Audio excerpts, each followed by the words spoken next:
জাপানিরা কিভাবে শত বছর বাঁচে জানেন? জাপানের একটি দ্বীপপুঞ্জ হচ্ছে ওকিনাওয়া। বিশ্বের 5টি নীল অঞ্চলের মধ্যে একটি এটি। অঞ্চলটি বিখ্যাত কেন জানেন? বিশ্বের অন্যতম দীর্ঘজীবী মানুষের আবাসস্থল এখানে।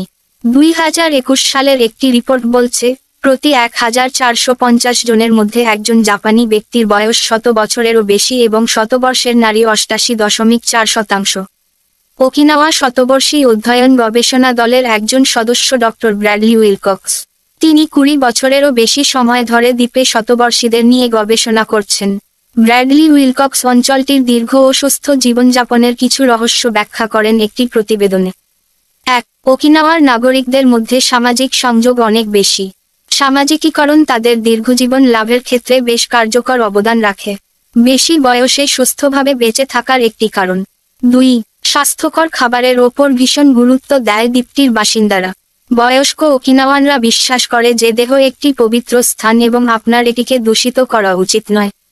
তারা পরিমিতভাবে অ্যালকোহল পান করে এবং ধূমপান থেকে দূরে থাকার চেষ্টা করে।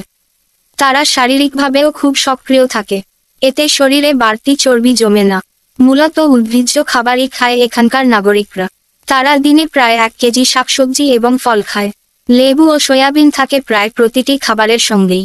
রুটির পরিবর্তে প্রধান কার্বোহাইড্রেট হিসেবে মিষ্টি আলু পছন্দ ওকিনাওয়ার নাগরিকদের। মিষ্টি আলুর রঙিন ফ্ল্যাভোনয়েড যৌগ সুস্থ থাকতে সাহায্য করে এবং বার্ধক্য প্রক্রিয়াকে ধীর করে দেয়। 3.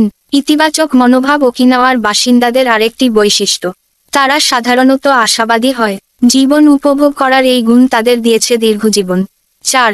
ওকিনাওয়ানদের জীবনে অবসর বলে কোনো শব্দ নেই। একজন কৃষক শেষ বয়স পর্যন্ত চাষ করেন।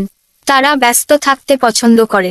সারা জীবন শারীরিক এবং মানসিকভাবে সক্রিয় থাকা তাদের দীর্ঘায়ু লাভের গুরুত্বপূর্ণ কারণ। 5. ওকিনাওয়ানরা আধ্যাত্মিকতা বা ধর্মকে ভীষণ গুরুত্ব দেয়। তাদের নিজস্ব আদিবাসী ধর্ম রয়েছে। তারা বিশ্বাস করে যে সবকিছুর মধ্যে একটি আধ্যাত্মিক শক্তি রয়েছে। তারা ধর্মচর্চাকে প্রাধান্য দেয় এবং প্রতিটি গ্রামে থাকে একজন পুরোহিত।